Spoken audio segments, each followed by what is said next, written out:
Karen, yes. Happy May 2nd and happy third installment of our 5-part series on 12-minute episodes. So good to see you. Hey, it's so good to continue seeing you. And happy end of season 7. What? Cue cannons and fireworks and Marching people bands. yes, marching bands, people on tricycles. Yes, there are jugglers. Woo! End of season 7. We did it. Oh my goodness. I will say, so selfishly, I wanted us to have 12 episode seasons because 12 is my family's lucky number. All of us, my siblings and I were all born on the 12th of a month.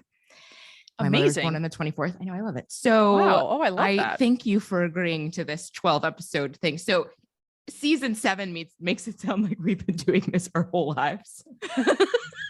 We started when we were 7, before podcasts were a thing. Yes, precisely. We have archives of us as children recording. We do.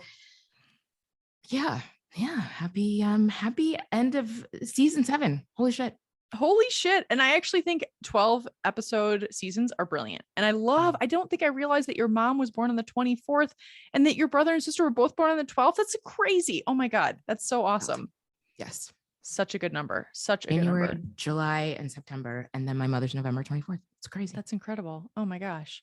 Yeah. I mean, I love that we're ending season 7 and we're starting season 8 in approximately 13 minutes because these are 12-minute episodes and we're doing them legit rapid fire. Yeah, I mean, it's really, really fun. And yeah, I mean, at this rate, we're going to be going for like 80 seasons. Like, I swear, like yes, which I'm very happy about. I'm thrilled. Like, why not? With the same thank you, 48.5 people who listen to us. Yes, we just are grateful for every single one of you, including the ones who stop listening because you're like, you bitches are crazy. Yeah. We still love you, all of you. Yes, we really, really do. And yeah, so we're in the middle of the marathon of 12-minute episodes, mini pods. And so today's episode is all about your brilliant idea. Be yourself no matter what they say. I love that so much. This is like tattoo worthy, in my opinion.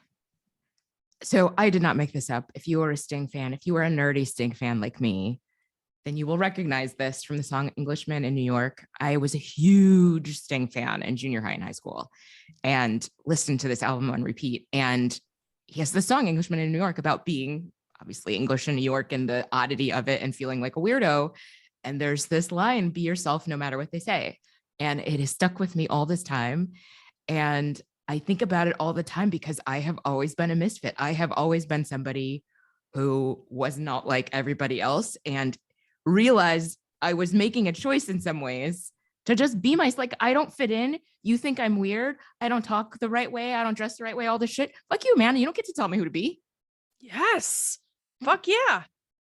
Oh my God. I love that so much. It makes so much sense to love Sting so much. And I also feel that way. Like, I also have always felt like a misfit, always felt like I'm not doing the thing that is like societally expected. And yeah, fuck everybody else. Yeah, we're so much more interesting for it. We're so much better off than people who did try to be like everybody else and get to a certain age and don't know who the fuck they are or what they want. Yes, exactly.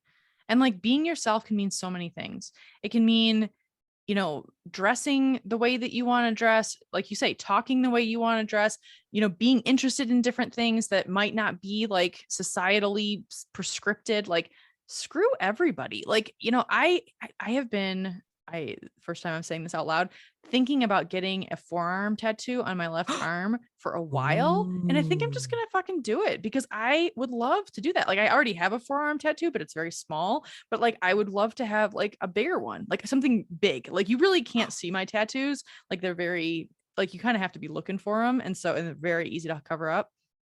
I'm ready. Oh my gosh. Your tattoos are gorgeous, by the way. Thank you. Thank you. I love them. Gosh, I hope you do it. I want to. I really want to do something super colorful. But like, I also think a lot about like childhood me. And like, I definitely got the memo to be myself no matter what when I was a kid, big time. Like, I like really, especially when it came to like fashion. Like, I remember wearing like purple corduroy bell bottoms when I was a sophomore and not giving a fuck and like really owning it and just being like, whatever. And I find that when you really own it, like truly, everyone else around you really does also. Like, there are the asshole bullies for sure that always will be there, but like, generally speaking, I think that like for me, at least in my experience, people are like, all right, well, that's just you. Right. Just, you do you, man. Mm-hmm. Which I feel like is a relatively recent phenomenon, but I totally hear you. And okay, I'm going to try to, I don't know why I wasn't looking this up while you were talking. So I had the great fortune. It was like very, very cool experience. I wrote an essay in an anthology 2 years ago.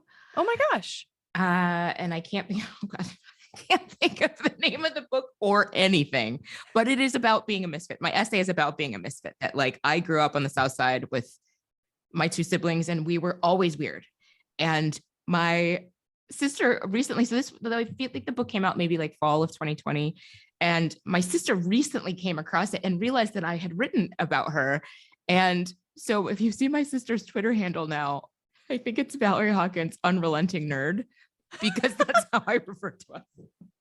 I love this so much. Oh my gosh. I'll definitely link this. Is it like online, like your essay?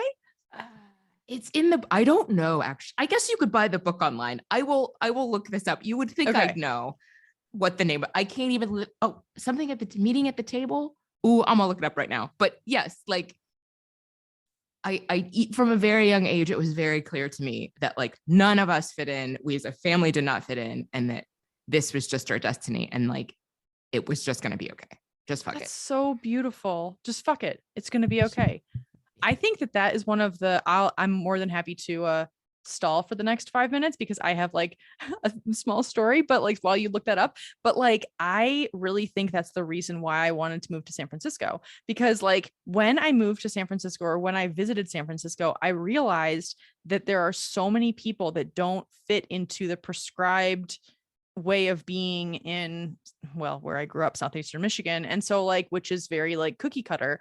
And so, or at least in my experience it is. And there would be people walking down the street wearing like a full-on Halloween costume in April, like just owning it, like not even like as a joke, like this is just like what they want to wear today, like to work. And then like I really actually also appreciated it when I would walk downtown and there, this is now illegal, but I didn't mind when it wasn't, that there would be people walking around naked frequently. And like, yes, okay, there can be something to be said for like children. And like, yes, I get that. And that is an argument.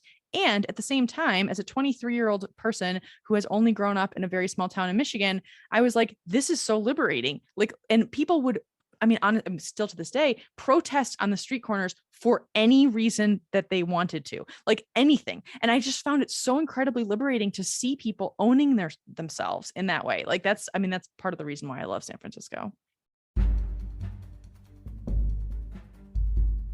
Today's episode of Course I'm Not Okay, the podcast, is by Take 5, our reoccurring 5-part series where Karen and I are asking each other questions as part of these mini pods.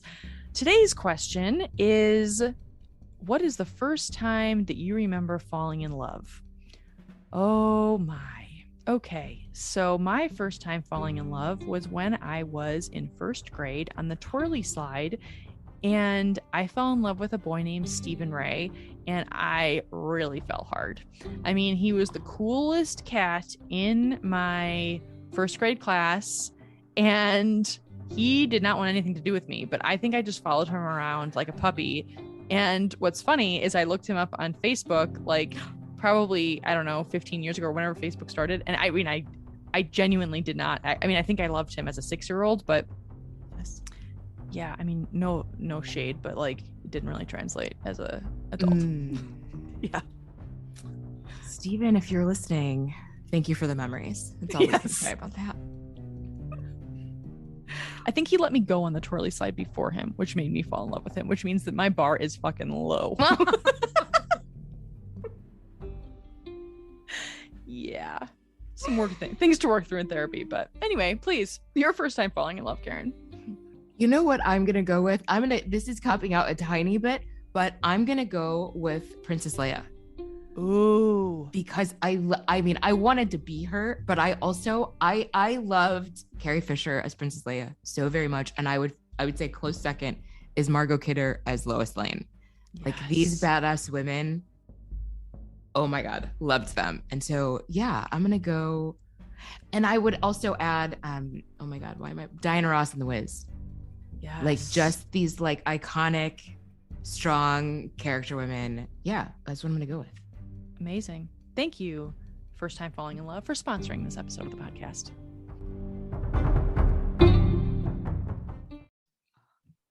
I also love that about San Francisco and appreciate it so much. And I think there's so many, I'm just thinking through all of the examples of the way that you can live this out in your life, this be yourself, no matter what they say, like your professional life and your personal life with your friends, like just thinking about like God love them. There are a lot of women entrepreneur circles in Chicago.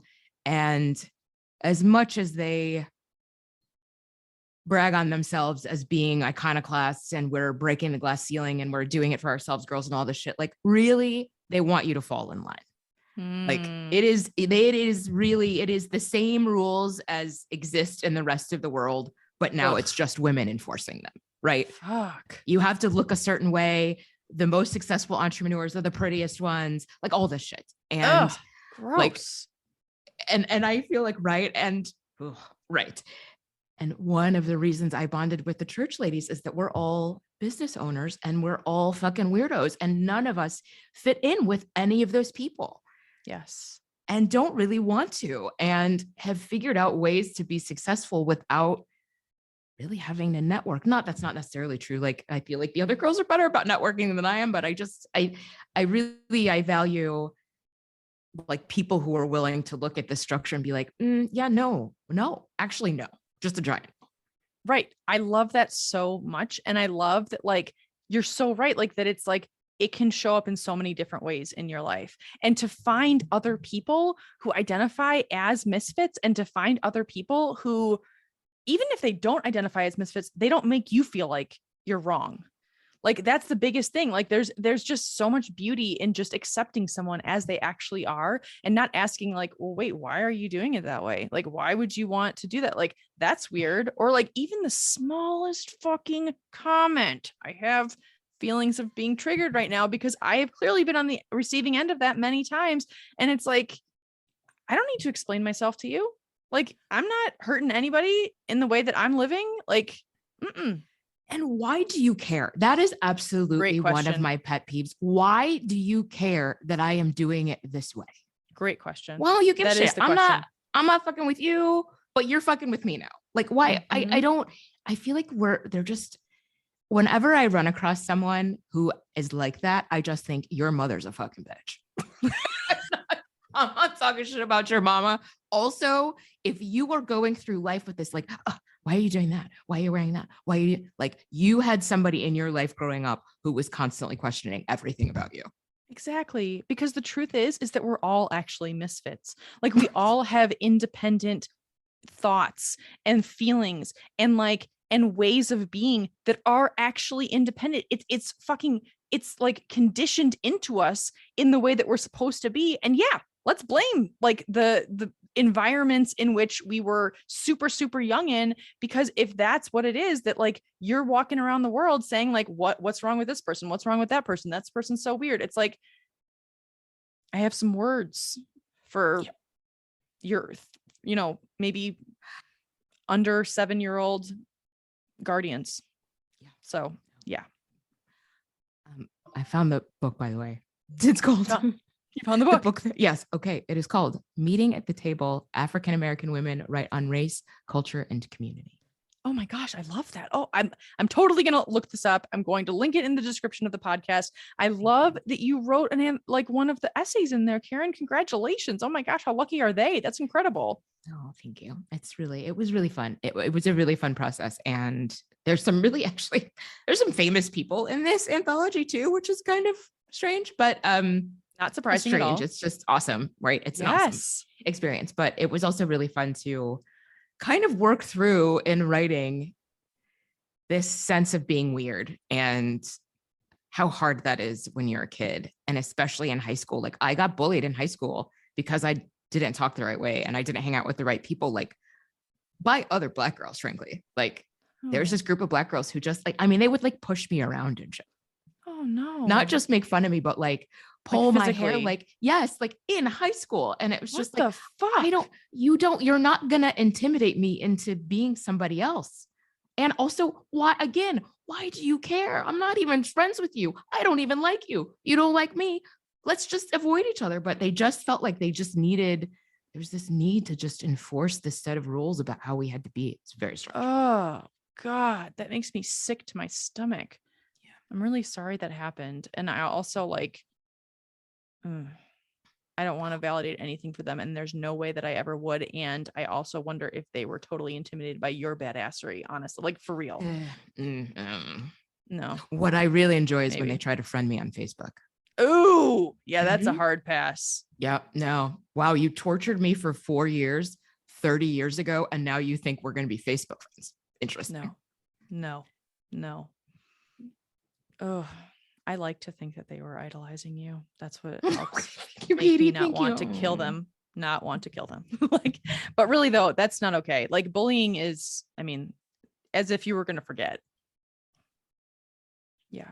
It's very kind of you. Thank you. Just be kind to people. I know everyone who listens to this is not a bully and a kind human. So keep doing that, please.